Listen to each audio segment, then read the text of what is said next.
the Instructor Podcast with Terry Cook, talking with leaders, innovators, experts and game changers about what drives them. Welcome to the Instructor Podcast. This is a show that helps you become an even more awesome driving instructor and run a better driving business. As always, I am your mediocre host, Terry Cook. I'm delighted to be here, but even more delighted that you have chosen to listen because we are back with the third episode of Season 8. And I'm delighted to announce that Bright Coaching have opted to continue their sponsorship throughout Season 8.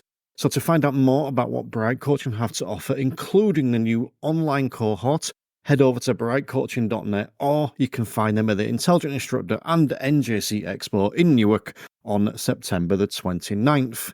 But today we're talking about professionalism, and I continue to be joined by Laura Morris of Go Green as we take a look at professionalism within the industry, including the big obvious stuff and the more subtle things that we may not even realise we're doing. But just before we dive in, I'd like to point in the direction of the Instructor Podcast website, where you can get access to the entire back catalogue of episodes, all of our free resources, and find out more about the Instructor Premium membership.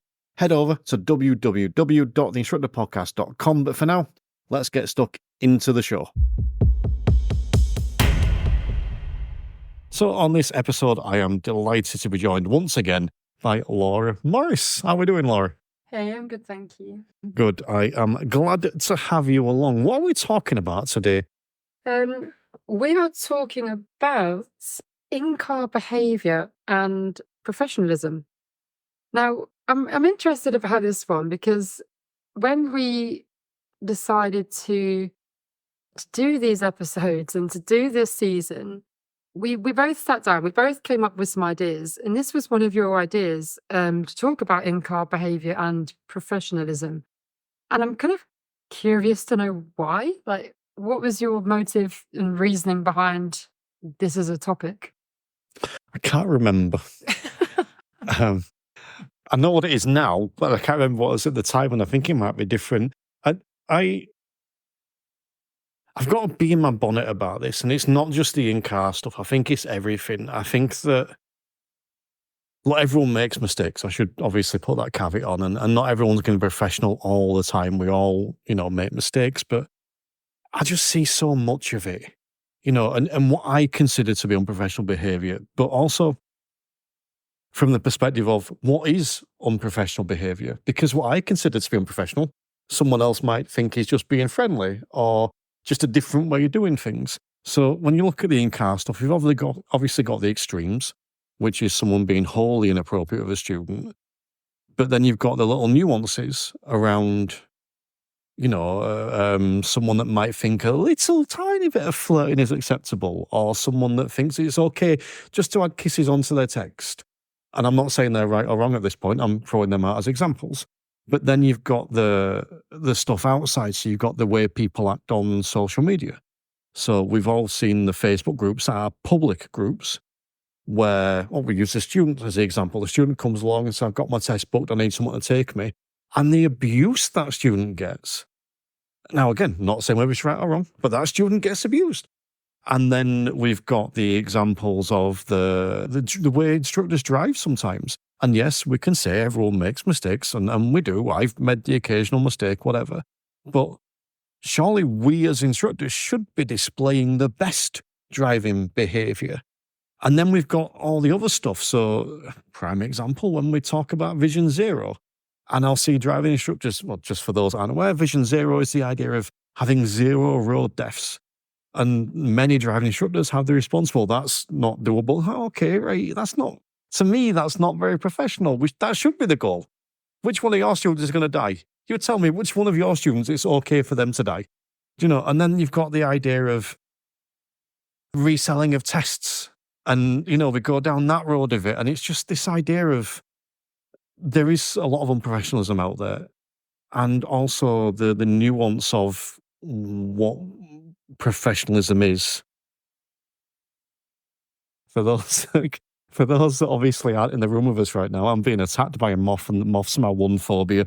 So there's a chance this episode may have weird noises, and I'm not going to edit them because it amuses me too much. But yeah, I think that's the stuff. It's the the professionalism that's now out there and how instructors can ensure they're professional and maybe not realise where they're not being, but also where there's a grey area potentially. That's interesting. And I know we've kind of had a bit of a chat about this before. I'm going to ask you your own question. Do you think there's a problem with behaviour and professionalism within the industry? Yes, but I'm going to caveat that because I think there's a problem within every industry with that. It's not me saying all driving instructors are bad. It's like you will get, unprofessional examiners, you will get unprofessional shopkeepers, you will get unprofessional footballers. There's a lot of them, we see it. So it's not picking on driving instructors. This is the industry we're in. And I'm all for raising standards. The tagline that I finish every show with is let's just keep raising standards. And I think that there is a problem because, well, we know it. We've all had the students come to us that have complained about the previous instructor. And yes, we have to take that with a pinch of salt. Of course we do, because they could be lying. Now, that doesn't mean I go and slag off that instructor. It doesn't mean I want to report that instructor straight away. You have to take these things as they are, but we can't just dismiss student stories. And we've all had those students, and we've all had them that have come from the same instructor, and we've had multiple stories from the same instructor. So, and we see it. I gave some examples before of the stuff we see online and the stuff we see with other instructors while they're driving and all this kind of shizzle. And so, yeah, I think there is. Do you? I think I agree with everything you've just said, and I think obviously I train PDIs and ADIs as well, but my training point of view is not something that many trainers cover, and I know that trainers, there are trainers out there who do cover this, but as a broad general thing, I don't think there's enough training that happens for PDIs on professionalism and in-car behaviour. I think quite often it's just expected that you should know how to be professional. But actually, if you've never been self-employed, if you've never run your own business, if you've never been in that kind of environment, some of the things like you said about social media or driving around with your sign-written car, if you're going to drive in a way that's not appropriate, you're going to get a bad name for yourself. And that's going to affect your reputation. If you're working for a franchise, that's affecting their reputation. And, that all kind of tumbles down. And if that impacts everything. That impacts you getting pupils. That impacts your business. And if you've not had any experience being self-employed or a business person, that's not something you might consider. But then also, if you've always been in a job where you're not maybe on the front line, or I don't know, there's many scenarios or examples where you just may not have had to have been in a position where you've had to be professional. And actually, when you get in the car with a pupil, some of which are children, under 18s are classed as children. We teach 17-year-old pupils.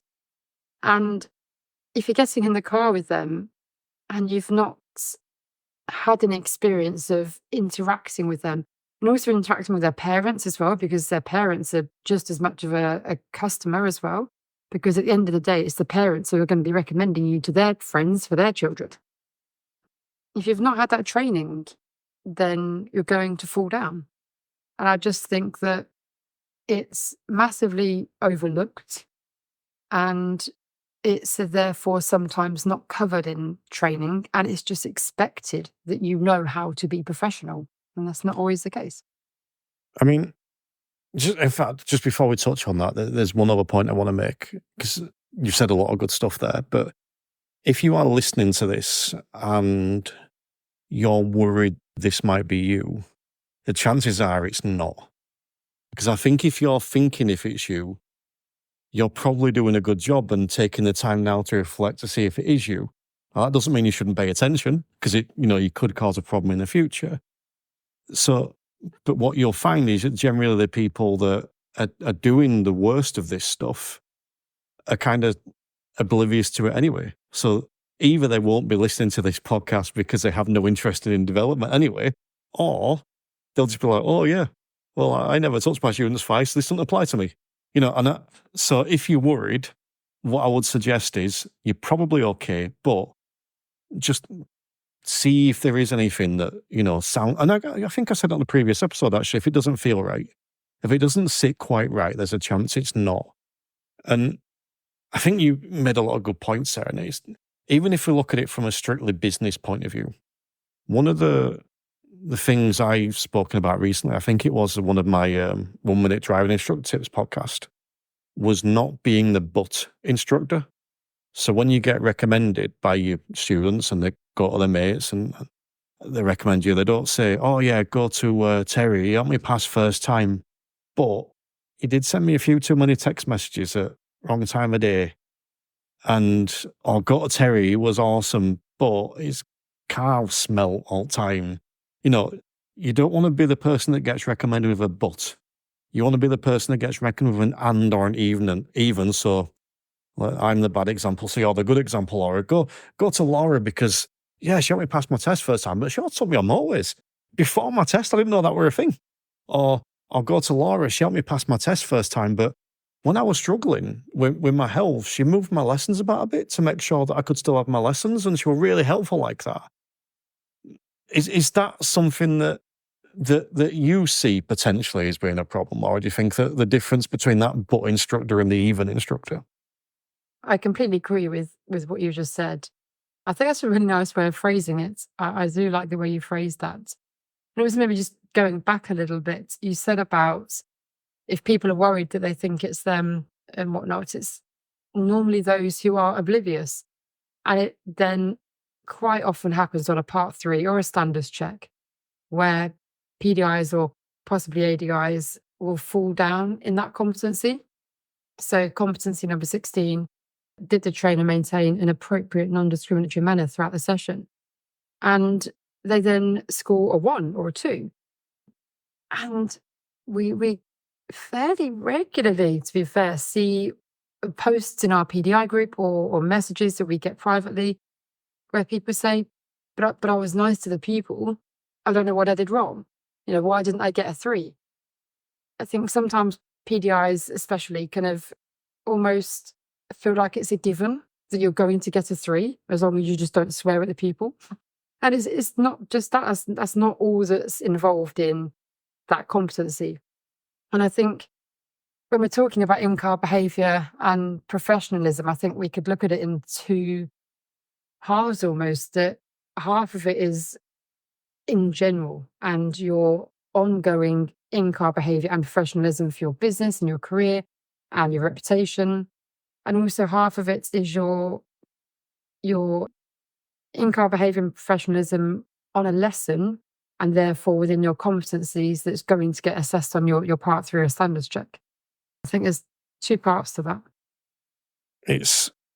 The whole thing fascinates me because you mentioned swearing there. Let's use that as an example to start with. Should I ever be swearing on a driving lesson? I wouldn't say it's appropriate, but there's been times where I've sworn on a lesson, but that's not been directed at a pupil. But that's maybe been in a sort of random, if something bad's happened, something we've had a really near miss, not through the fault of the pupil. Generally, I'm pretty calm, but I think the last time I probably swore on a lesson was, I'm thinking possibly when I got rear-shunted. I think there's a time and a place, and I think it's also how it's directed and the way it's put across. But generally, if we're going to be using swear words in every other sentence, that could be, a problem. Swearing's one that interests me because people listening to this podcast know that I drop the odd F-bomb because this podcast is aimed at adults. Now, I'll be honest, I have recently reduced the amount of language or foul and abusive language that I use. And it was after listening to a presentation from a chap called Zig Ziglar. He was quite a sort of big motivational speaker back in the 80s and 90s, I think it was, all those many years ago. And he was talking about if you're presenting or if you're, talking, don't swear. Simple as that. Because no one ever hires the sweariest person in the room. It's not a badge of honor. Oh, I swear, therefore I'm good. And I don't know, it's just like, it's right. I can control my language, so I should. And then I think to driving lessons, and I think there's a time and a place. So we can't always control the way we react to something, but we can control the way we react to our reactions. Like you said, if it feels like a near miss, your initial reaction could be, oh, fuck, like that. And cool, fair enough, whatever, you've reacted to it. Maybe you then, if you've got a delicate student, you might apologize to that student. Maybe that student swore louder than you, But I also think sometimes, and look, you feel free to tell me I'm wrong for this, by the way, but this is me being honest. I think sometimes a little bit of shock factor can help a student. So I was chatting to a student the other day, someone that failed a test a little while ago. And she was talking about how she'd lost a bit of confidence because she failed a test and that. And she says, what would you say to that? She asked me that. And my response was, shut that shit down. We need some, and we kind of spoke about it. And it worked for her at that time. And we had a lesson the other day. And something happened, and you could see it bothered her slightly. And then I heard her mumble, shut that shit down. And then she carried on. I'm like, oh, it worked. Now, do I do that on every lesson? No. Do I do that with every student? No. Did I assess that specific situation and think, I think this will help? Yes, I did. 21-year-old lass. What are your thoughts on that? I hear you. And I think, yeah, to a certain extent, I agree. And I've also heard from another instructor who always says that they won't swear unless the pupil does first. And I don't know if this is right to say, and I'm not suggesting that everyone goes and starts swearing on lessons, but to a certain extent, I think it can also, I'm trying to work out if I'm going to regret saying this, it can maybe even help build a bit of rapport. If, some pupils want to feel that you're working together as a team rather than, there's an instructor sat next to them who's very businesslike, very professional, very, businesslike. And whereas actually, if we can be a little bit more comfortable and relaxed and not so businesslike, that might help build that rapport with the pupil. But like you say, that's very much dependent on the pupil. That's very much dependent on the circumstances. It's not going to work for every pupil. It might work for some. But like you say, you judge that pupil by pupil. And would you say that's the exception to the rule as well? Yeah, I wouldn't be going and swearing on every lesson and hoping that it wins me over. But and look, the point I will make about my example there as well is that, to the best of my recollection, that's the only time I've sworn a lesson this year. And we're recording this in September. So that's like the exception to the rule. But for me, it's not just about the pupil. Like you mentioned the business before. Well, if I'm effing and jeffing, and so, with a young-looking lass in particular next to me, and maybe that I shouldn't use that example, but I'm talking from like a public's perception. I'm effing and jeffing and people are walking past the car. What are they thinking of me? That's potentially customers I'm throwing away because I'm effing and jeffing in their eyes at this. I mean, I had the joke, it was actually the same learner. When she failed the test and we got her home and she was crying, I'm like, I need you to stop crying because people think I'm making you cry. We were joking about it, but I kind of want to touch back because you mentioned the word there, rapport. And, to me, this comes under professionalism, or professionalism comes under rapport. For those of you listening, Laura's about to catch them off. This is like David Attenborough watching a lion going for a gazelle. I can't catch it. They're not very easy to catch. The lion did not catch the gazelle. But yeah, professionalism comes under rapport and vice versa. And then you went up my sleeve. Where does rapport... Here's a tough question for you. Where does rapport become inappropriate? That is a good question. I always think that if you're sitting there wondering if something crossed a line, it has. But then again, I think, like you said earlier, sometimes you might actually be oblivious. I think also there's also an influence in terms of maybe how you grew up and your background and where you've come from. There are some things that I don't want to offend anyone. Maybe that an older generation might think is appropriate, but actually maybe the younger generation or more modern generation feel like that's not appropriate. So I think there's many factors, and I don't know. I don't know what the official answer would be, I guess.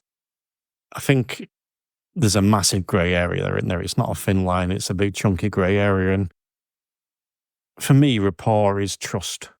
That's a big part of it. So I need to earn the trust of my students. So to me, I think that rapport becoming inappropriate is where I lose the trust of my students.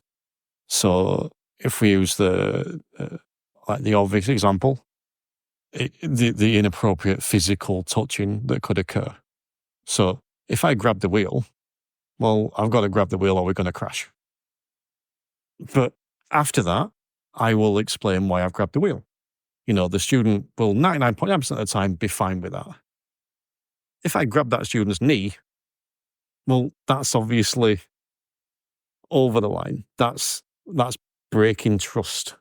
You have to be able to justify what you've done. You have to be able to back up what you've done for yourself, but also if a pupil did decide to make a complaint or take it any further, and you were asked questions either by the pupil, by their parents, or by the police potentially, you've got to be able to justify why you did what you did. And if you can't do that, you shouldn't have done it. Do you think, like you said, I think you're 100% right when you say this, by the way, that if it doesn't feel right or if you're asking the question, it's probably wrong. Do you think a good way to look at this would be, especially with the young students, if that student's parent was in the back, would you do it? The one question I always ask myself when I'm observing a PDI teacher or observing an ADI, from a teaching point of view, but as much as anything, is would I trust this instructor with my daughter in the car? And if the answer is no, then that's all I need to know, sort of thing. I think sometimes it's hard to, if I sort of said, write a list of what behaviour would be inappropriate, we could absolutely come up with a list. But I think also sometimes there's a general feeling, a general uneasiness about the rapport between an instructor and a pupil. And just the feeling in the car, the atmosphere kind of changes, and it's not a nice feeling.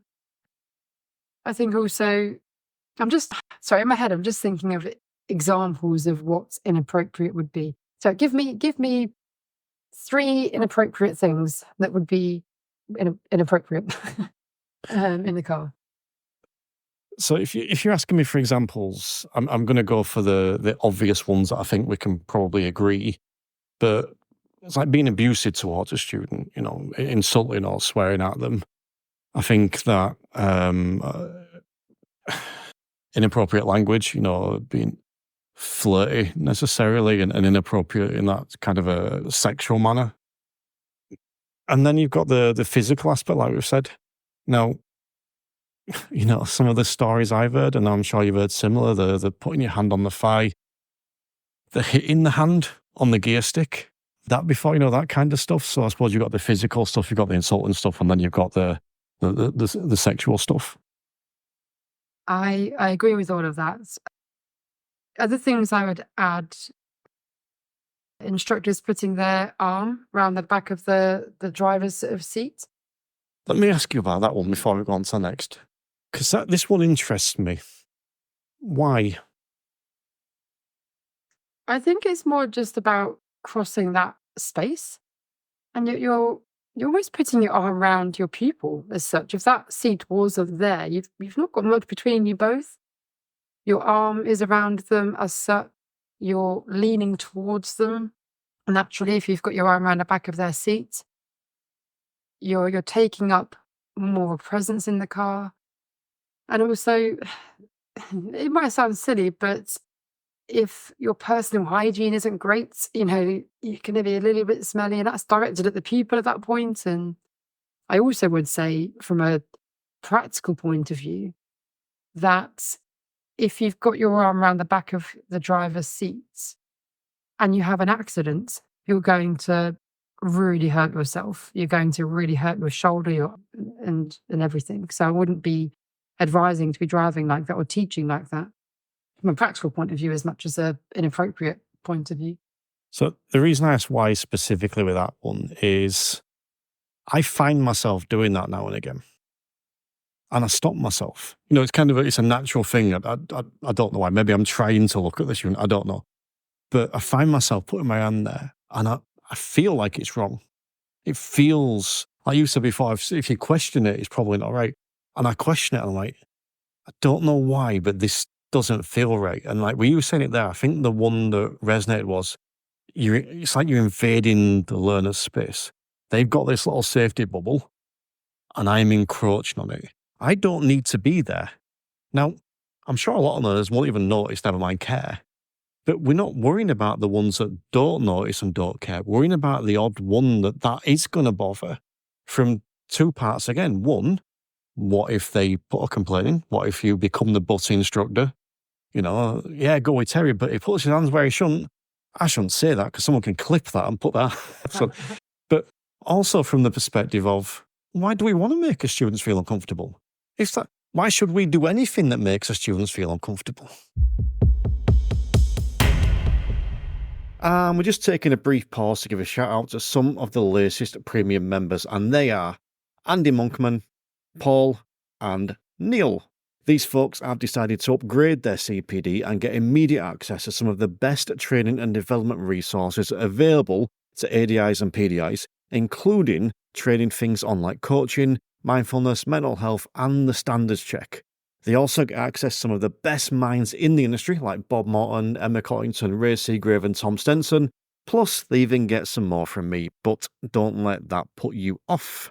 To find out more, or to sign up for a 3 weeks trial, head to theinstructorpodcast.com or use the link in the show notes. And I also want to take a moment to point you in the direction of Bright Coaching, who recently announced a new online version of their accredited qualification in coaching, behavioural change, and driver psychology. The first online cohort kicks off on October the 31st, making this year's Halloween extra special. To find out more or to sign up to the newsletter, head to brightcoaching.net. But for now, let's get stuck back into the show. And I think another one that is a little bit more subtle, and I see so many instructors do it. And I make a point of saying something because I would hate for one instructor, if I didn't tell one person and I told everyone else, I would hate for that one instructor who I didn't tell to continue doing it and then for a complaint to be made or even on a part 3 standards check. If an examiner took not offense to it, but if an examiner felt it was a bit uneasy, then they might pick it up.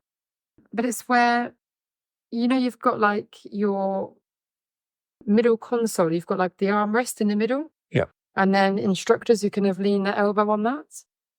And again, it seems so subtle and it seems so innocent. And I 100% know that instructors doing that are not intending for it to be anything more than just resting their elbow on the center console.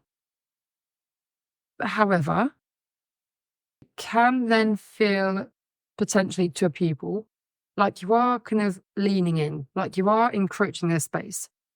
And you are kind of in their space. And I was watching a dashcam lesson review. An instructor had recorded a lesson, asked if I wouldn't mind watching, and the camera was facing into the car, so I could see inside the car. And the instructor was teaching. The instructor was great, loved the lesson. However, the instructor had their elbow resting on the center console. And I know that there was no ill intent. You could see there was no ill intent. It didn't feel uneasy. However, it then just made the instructor look a little bit more dominant in the car. It made them look like they had that authority, that they had that presence, and it almost kind of looked like they were taking over. And I know that wasn't their intent. I know that. But it, regardless of what our intent was, if it looks like it and felt like it to a pupil, then that could be an issue. So even just something as subtle as potentially leaning in and resting your elbow on the center console and being a dominant presence in the car, that can make a pupil feel uneasy. But see, I think that's a great example, because I reckon that there are people listening to this podcast now that are getting ready to shout at you. Yeah, absolutely. But And I'm not saying I have. I've done it before. I used to do it all the time. I used to rest my arm in the middle on a center console. And it's only when you stop and think, it was actually only when I saw the other instructor do it and I thought, oh crap, I do that. And it was only when I saw someone else do it, I thought, that's how I must kind of look, and that presence. And now I'm just super aware of it. And even when I'm driving with my husband, if I'm driving and he's resting his elbow on the sort of center console, I just, that presence, you feel that presence a little bit more from the passenger. But see, this is the thing for me, and I think this is what I wanted to talk about today, kind of, in that when I said to you, putting my hand on the student's thigh, there wouldn't have been anyone listening to this who would have gone, oh, yeah, but no, that's just wrong. There's no if, buts, or maybes there. But there will be people listening to that are going, what's wrong with that? But here's the thing. If you're doing that, you're not intentionally doing something inappropriate. Your arm's just going there. If you're putting your hand on someone's thigh, you are intentionally doing something inappropriate. So, like I said, you're not thinking about this stuff. You're just doing it. So it's not the time to be offended. It's the time to step back and go, hold on. Mm-hmm. I get that. Because I suppose the other perspective, if you're putting your arm there, you could get the student that views that as you're putting your hand there so they accidentally knock it. Mm-hmm. And you're then putting yourself in a predicament where someone could put a complaint against you. But also, just from the point I made before, why would you intentionally, well, not intentionally, that's the wrong phrase because we're not, but why would you make someone feel uncomfortable? If I came and sat next to you now and sat too close and you went, oh, you're a bit close, Terry. Well, I'd move further away. I won't go, oh, tough. I'm just going to sit here and, deal with it. And I think it's that. I think I think too many people sometimes that hear this snowflake generation or whatever. If you're making someone uncomfortable, stop. Don't be a dick. That's what it boils down to. Yeah, it's your car, your rules. Fine. Just say, no, I'm not going to move my hand from here. My hand's staying here. If you want to find another instructor, you can. I think there's several points to that. Is one, can you justify it? Can you justify a reason for having your arm or hand or elbow in that center console, in that center sort of space? That central space should be neutral, if you like, between you and the pupil. If you can't justify it, I wouldn't be doing it. I know naturally we tend to put our arms there, our elbows there, but I'd be just being cautious and conscious about the presence that might have in the car. And also, like you said, there's going to potentially be people who are offended. That's not my intention. I'd just rather it be me who says something than an examiner, because an examiner isn't going to put it so nicely. And that was the third thing I was going to mention.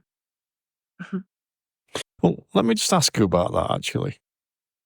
Could you fail a standards check on that competency?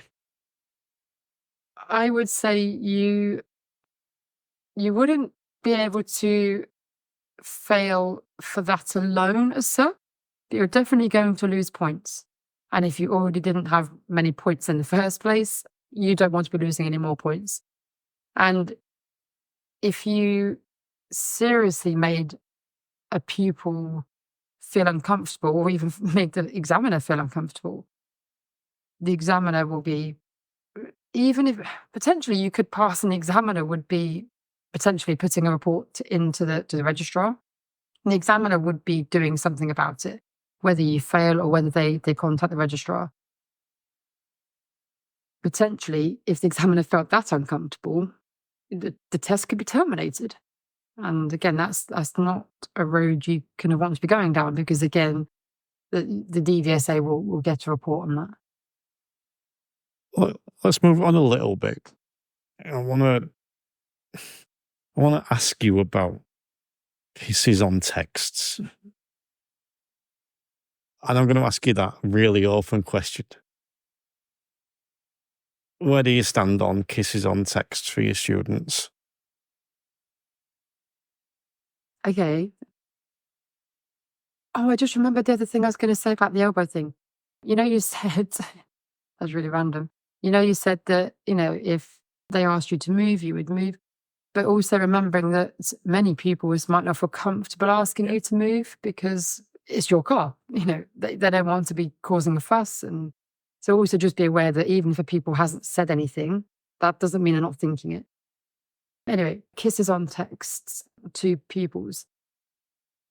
I'll happily be open. So when I first was an instructor and I qualified, I used to, generally put a kiss on the odd, there might be a pupil or two or maybe three.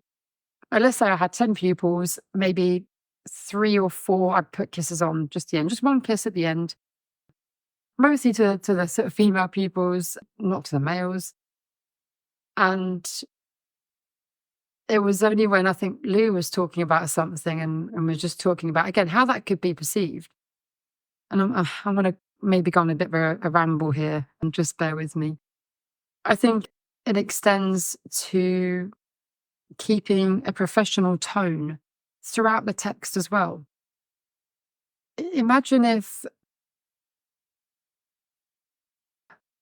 let me think of an example. Imagine, Terry, I'm going to use you as an example.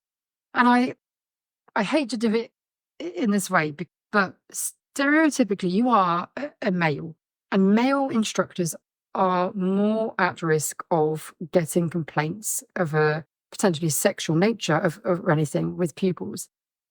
So let's say you, as a male instructor, messaged your female pupil at, 17-year-old female pupil, 10 o'clock at night, and said, "Can't wait to see you next Tuesday." And let's say that pupil's mum found that message. What was their impression going to be? Especially if you put a kiss on the end of it. How is that going to come across? So let's say that pupil's boyfriend found that message and saw your message saying, "Can't wait to see you next Tuesday," with a little kiss at the end. I don't think either the parents or the pupil's boyfriend is going to be very happy at all.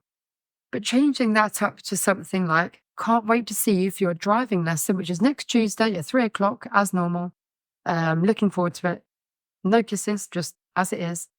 That has a very different tone. You're talking about a driving lesson. You're talking about a date, a time, and you're saying, "Okay, can't wait to see you on Tuesday, 3 o'clock as normal for your driving lesson." If a pupil's mum saw that, or dad or boyfriend saw that, it would be better received than the first example of, "Can't wait to see you next Tuesday" with a kiss. Does that kind of make sense? Completely. Like, genuinely, it's almost words out of mouth time. And I loved the counter example, because I was about to play devil's advocate and say, but I just want to reassure my student that they're doing well. And then, because maybe they're nervous, but you just give the example of how to do it. "Can't wait to see you smash your bay parking next week." Or whether that's right or wrong, I suppose, comes out of the student. But it's like, that sounds so much better than "can't wait to see you next week." There's just a completely different vibe to it. So again, I think this whole topic is quite delicate, and I was quite nervous about talking about this. And I feel like I keep needing to reassure our listeners that we're not saying you're doing anything wrong intentionally. We're not saying you're doing anything wrong. We're saying reflect on this stuff. I've sent messages in the past. I've sent and I thought, I shouldn't have phrased it that way. And look, my rule for kisses on text, I will say this, is I just don't. I basically don't at all, generally. The only time I ever give in is, and this isn't even with students, but is if someone else is texting me and they keep putting, I'm like, I feel guilty that I'm not doing it back. Okay, best dad, but kind of like you've said, almost from a selfish perspective sometimes, in that, how does it look to that 17-year-old girl's dad? Because I don't have a 17-year-old daughter, but if I did, I would not want a 41-year-old man texting her a kiss at the end. So even from the selfish perspective of looking after myself is why I don't do it, but also because I'm not putting kisses on my text to my students. I barely put kisses on my text to my ex-wife. The only person I would have put kisses on is to my dog, right? And she's not here anymore. She didn't text. So I just think that we can do stuff without thinking. And I'm not saying that's acceptable or unacceptable, but you can do stuff. And we've spoke about this a lot, I think, but it's just that reflecting on it and going, hold on, how can this be perceived by someone else? Whether that someone else is the person on the receiving end who could be fine or may not be fine. Again, put yourself in that picture of that 17-year-old who gets a message from the instructor that's a little, that could be perceived as being flirty. Can't wait to see you next week. With a couple of kisses at the end. That could be taken a different way. That could be taken by that because, oh my God, my instructor's just sent this flirty message and what I'm going to do. It could be taken, oh wow, my instructor's keen on me. Maybe I can get cheap lessons. Whatever way it goes, that may not look well. And lots of this is about looking after yourself as well, and not just the student. There is so much that comes into protecting yourself as much as protecting pupils. We all have a responsibility to protect our pupils, and you'll personally have a responsibility to protect yourself. And like I said earlier, I think it's often overlooked in training and it's just expected. But I do make a point of when I'm training PDIs to talk about this in detail, especially to the male PDIs, because male instructors you're more at risk. And I'm not saying females are not at risk. There's definitely still risks in other ways, to be fair. But that's another pretty whole other episode. But, as a male instructor, especially slightly older male instructors, it could come across so wrong. But like you say, that pupil could look at that message and think, oh, he's interested. And younger, male instructors could then end up on the wrong side of things. And if the DVSA were to receive a complaint of that nature, they won't go easy on you. I know that the DVSA, if you have a complaint made against you of any nature, even if you can prove that something wasn't your fault or there was a genuine explanation, you still get a black mark on your record for 2 years, I think it is. I might be wrong. I think it's 2 years. But it's still noted on your record for 2 years, even if you genuinely didn't do anything wrong. It's just noted that there is a complaint on file. Now, if you had a complaint received against you of a sexual nature or a financial nature or involved in any sort of fraud, the DVSA are not going to take that lightly. What I've always found interesting is that there are instructors out there who have been convicted of manslaughter. They've served their time, they have been released from prison, and they are now instructors. I know that's a fact. But yet, I know that if you have ever been convicted of a financial fraud or anything of a sexual nature, the DVSA will take a very dim view of that. And I find that interesting. That's, again, put it in a whole other conversation. But I find it interesting that the DVSA are okay if you've been convicted of manslaughter compared to financial crime or a sexual crime or assault. I have a filter, and that filter tends to go after a certain time of night, so I'm not going to comment on that because you said it's 9 o'clock and it is 9:10. So. I think it's moved forward to 8 now. but what I will say is, I think that one of the ways we can avoid this, and this is a premise I work off, is just how can I be the nicest person I can be? Well, all right, I don't want to make this person feel bad, so how do I not make this person feel bad? So one instance I remember from way back when I first qualified, it must have been within the first 3 or 4 months after I'd qualified, was a student that come out, and for some reason she thought I was female. I was with Red Driving School. She'd chosen me off the list, and she must have seen the name Terry, and I know Terry, female version of an I, but for whatever reason, she thought I was female. Now, I didn't know this at the time. But after the lesson, she gets out and goes home, and then she's just about to go in, and she comes back. Now, I'm panicking now. She comes back to the car, like, oh, God, what have I done wrong? And she says, can I get in? And I said, yeah. So she got in again. And she said, I just wanted to say thank you. I'm like, okay, what for? And she says, well, I genuinely wanted a female instructor. I thought that you were a female instructor. I didn't want to be with a bloke because of stuff that's gone in my past, but you've made me feel really at ease. And okay, cool. I thought it was a lovely thing that she'd done that. But that made me think about my role slightly differently, because I had never considered that I'm picking up, and I think this was like December sort of time, so it was an evening lesson, pitch black, that I'm picking up a young girl driving into somewhere quiet where I'm in the complete position of power and she's stuck there, essentially, to a degree. I'd never considered that before that student said that. And that made me completely reframe the way I look at this stuff. So if I have those sort of situations again, where it's late at night, young girl in particular, I'll often for the first lesson I'm meaning now, for the first lesson, I'll often measure and say, oh, for tonight's lesson, I'm planning on going here. Is that okay? Because they're going to feel more safe because they know where they're going. They can tell their parents, they can tell their friend. And if they're not okay going to that quiet area, they could potentially tell you. Now, all right, there's the chance they wouldn't tell you because they don't feel comfortable. But I'm doing everything I can to make these people feel safe. And I think if we're doing that, you're a lot less likely to overstep the mark into being unprofessional.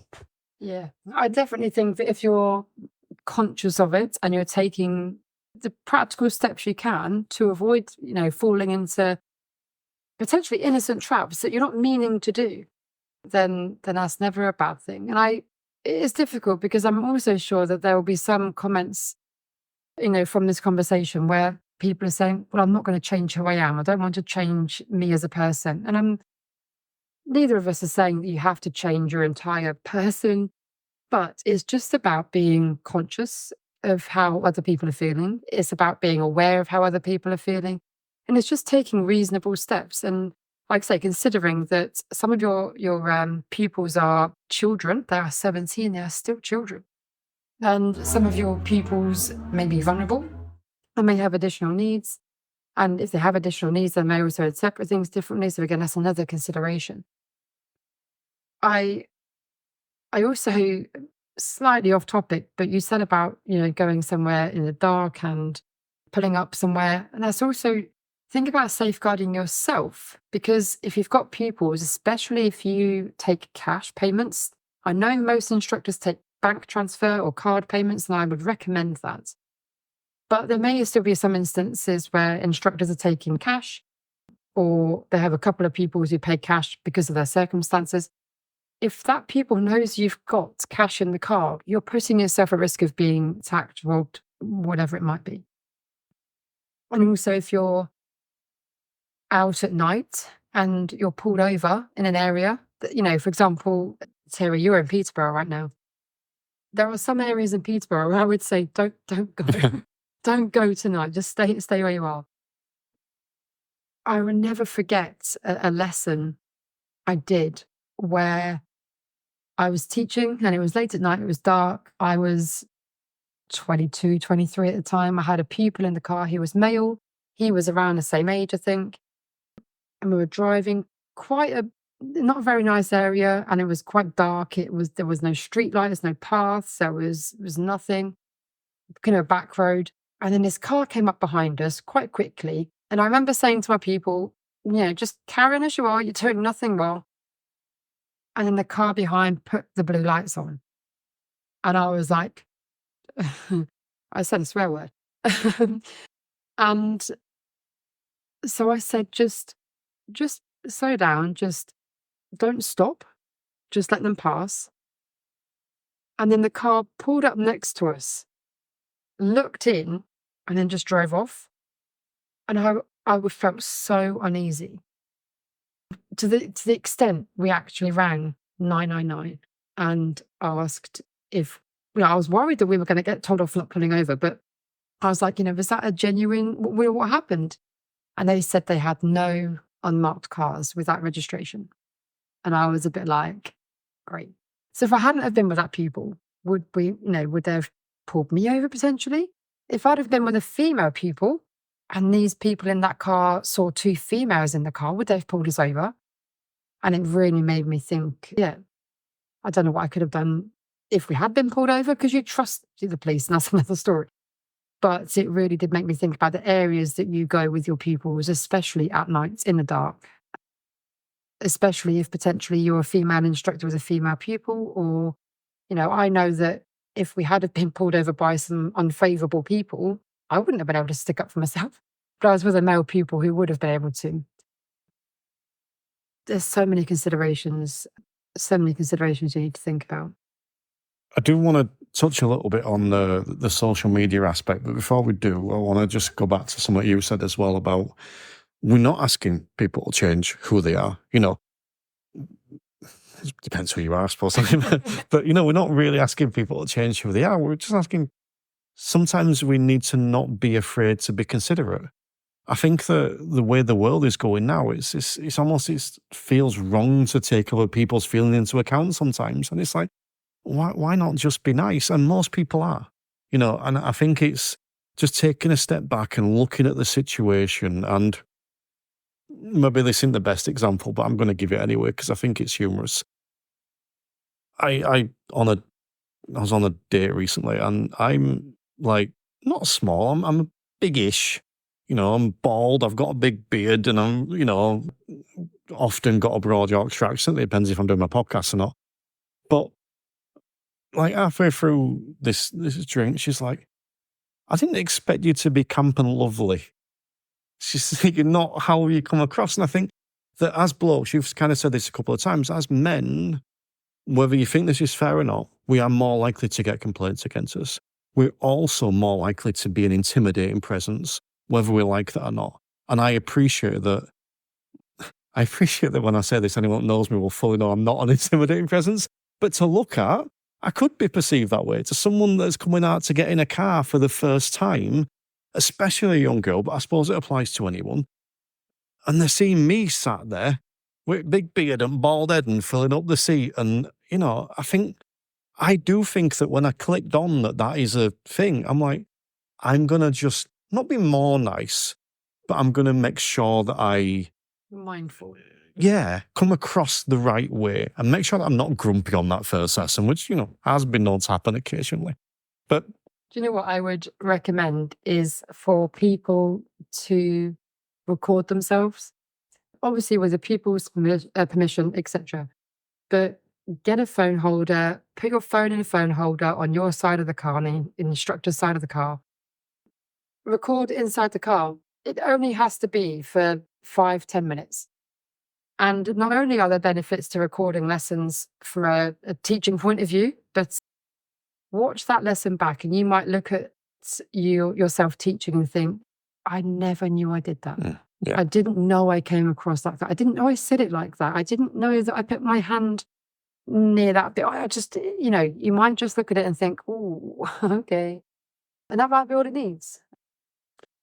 I think that's a good shout. And I think the one little tip I would give, and maybe it's not a tip, maybe it's an idea that people could use, it's getting your face on your social media so that when the student comes, they know who they're getting. They can almost verify it's you, but not just that. They get to see a little bit of you before they come. So they're going to feel that little bit more comfortable. And it's one of the things that I do like about TikTok, and there's a lot of dislike, but I've seen some lovely instructors on there posting some stuff, whether I agree with it or not, what they've put.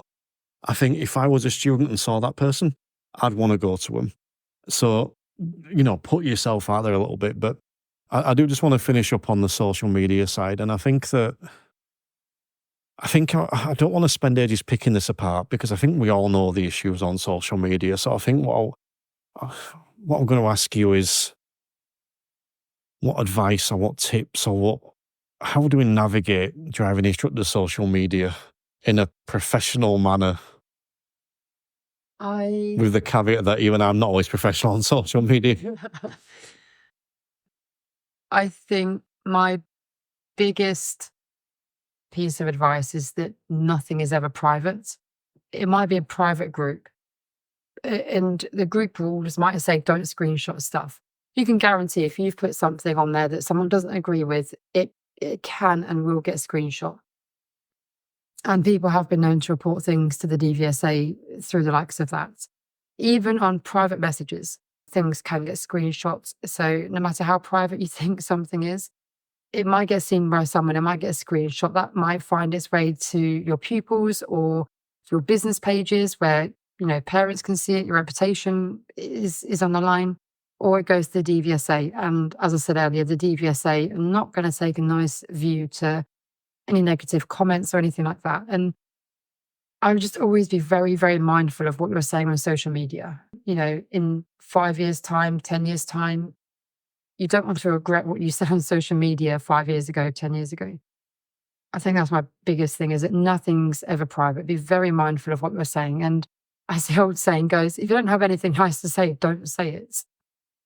Getting into arguments or big debates or anything. And don't get me wrong, there is a place for healthy debates when you can back up what you're saying, when you can justify what you're saying, when you're passionate about something, but not to the point where it becomes aggressive or dominant, or where you're just,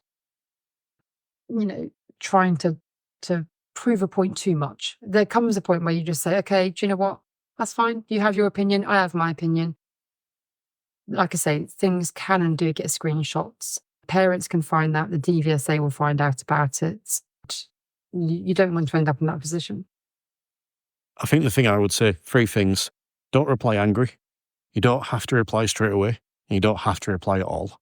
And I think the big thing for me is if I see a post or a comment that I dislike and I feel the urge to go and comment because I'm annoyed, I don't. I'll often save that thread and I think I'll come back and check it again in an hour. And if I come back and check, half the time I forget. But if I come back and check, it's like, yeah, it's still annoying, but I'm over it now. I don't need the aggro. I'm not going to bother. And that is probably the one thing that saved me from getting banned on social media than anything else. But I'm much the same as well. There are times when I think, have I got the energy to get into a debate if I reply now? And actually, am I going to add anything constructive to this? And if I'm not, then like I said, you don't have to reply. And like I said, if you don't like something, just leave it. Yeah. I have genuinely so much more I want to talk about on this subject, but we've been going for nearly an hour, so I'm going to... Okay, if we're going to draw it to close, I do want to mention one other thing. And it's about the verbal language we use. And I'm not talking about swear words. I'm talking about the stereotypical attitudes. Okay, let's give you an example. It's a made-up example, but kind of based on experience, if you like, of talking to PDIs for years. Let's use you as an example, Terry. I feel bad using you as a bad example. Always use me as a bad example. I always use the guest as a good example and me as a bad example. It works really well. And in some cases, appropriate. But you're the guest on your own show this time. This is about you this time. Use me as a stereotype. It's fine. As long as you finish it off by saying I'm camp and lovely. It's hunky-dory. Let's say you've just failed your part 3 on your standards check. And you've come to me, you've got a low score in that competency about maintaining an appropriate non-discriminatory manner. And you're talking to me and you're saying, I don't understand why, there was only the white van that cut us up and a taxi driver that cut us up. And I'm thinking, I've got it. I know why you've scored low on that competency. Quite often we see PDIs thinking that, I think you said it earlier actually when we was chatting, that it's a misunderstood competency. Quite often PDIs, ADIs think that the only thing that goes into this competency is don't touch your pupil, don't swear at them, just be nice and you'll be okay. And generally, yeah, that works. But then also just think about the stereotypical attitudes, things like calling, a white van driver, yes, they are driving a white van, that's a fact. But the stereotype of being a white van man or a taxi driver there's nothing wrong with saying that taxi cut us up as a factual thing, but saying that that taxi driver cut us up because he's a taxi driver, that's not so cool. It's about having context to it. So if I was to say, that taxi driver cut us up, why do you think he did this? What do you think was going through his mind at the time? Do you think there was a reason why he did this? Do you think he saw us and making it into a learning opportunity? I think that's really, really important. And that's where a lot of PDIs and ADIs fall down, because they make a stereotype, which, okay, we all make stereotypes at times. Like we say, we make mistakes, but it's about backing that up and making it into a learning opportunity. Why do you think he did this? Let's take a white van. Maybe he cut us up. He's rushing to make his deliveries. He's going to be late for his next delivery. He's going to get in trouble with his boss. He might already be on a final warning. There's all these factors that might come into play. And actually, all it takes is a conversation with your pupil. It could even be that your pupil makes a comment and says, "Oh, look at that white van man. He just cut us up." And you agree with it. It's the point where you agree with it that's the issue. If a pupil said to me, "Oh, that white van man, he just cut us up," I might sit there and think on it for a second.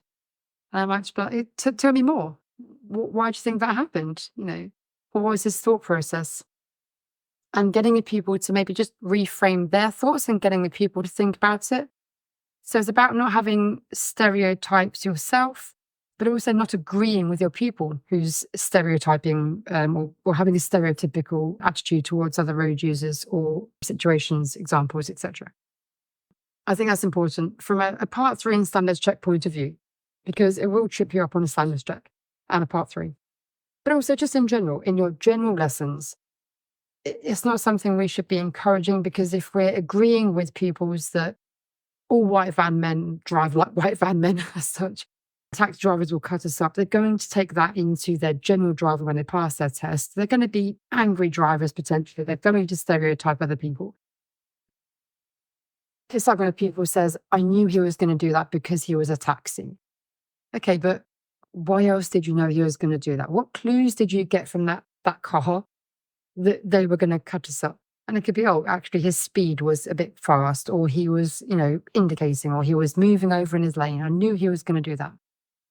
The fact he was a taxi may have contributed towards those clues that he was going to cut us up, but there were other factors. It wasn't just the fact that it was a taxi driver.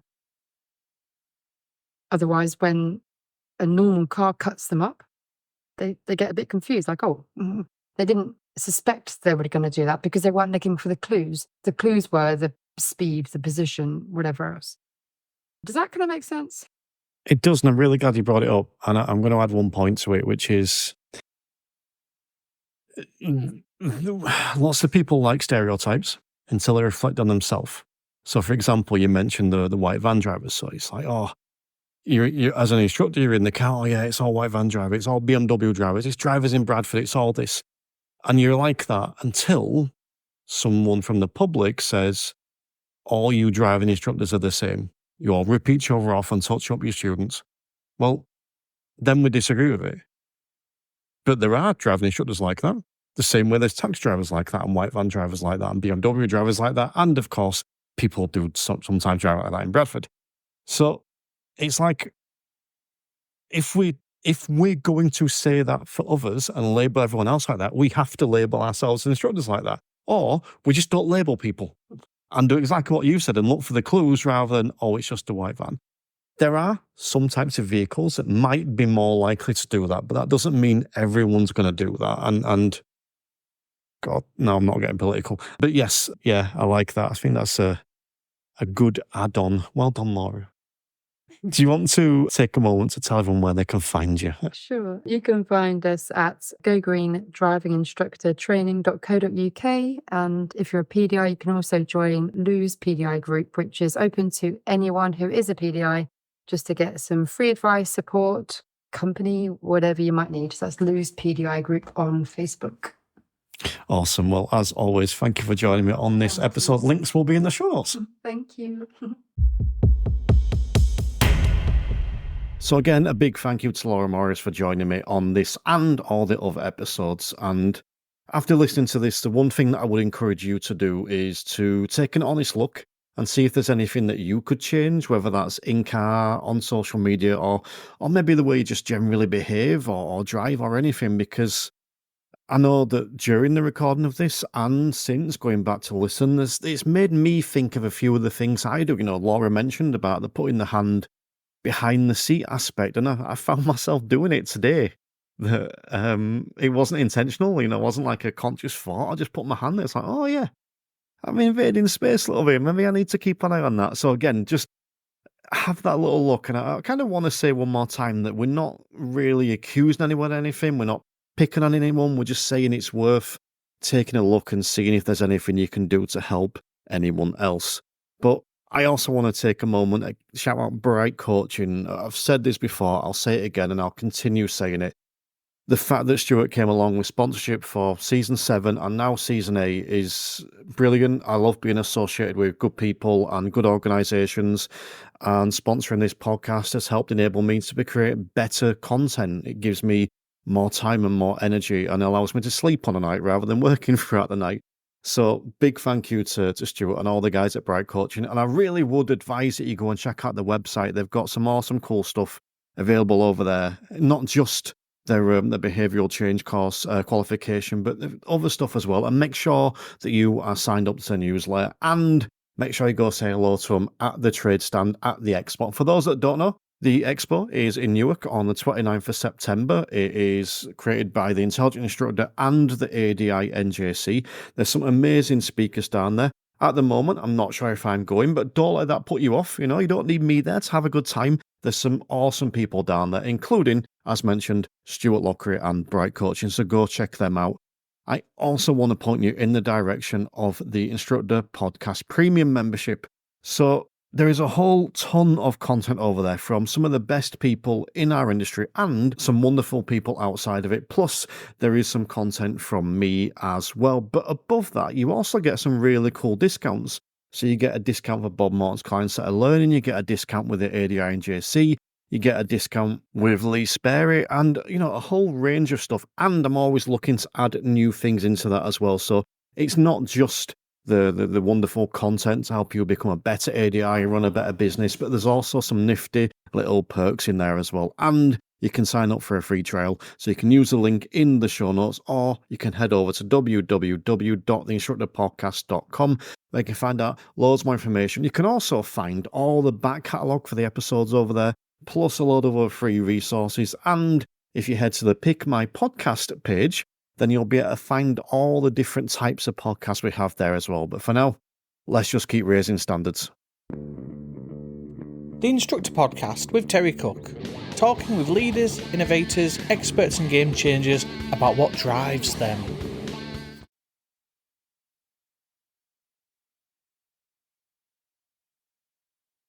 If you are a regular listener to the Instructor Podcast, you, like I, will fully understand the irony of me recording an episode on professionalism.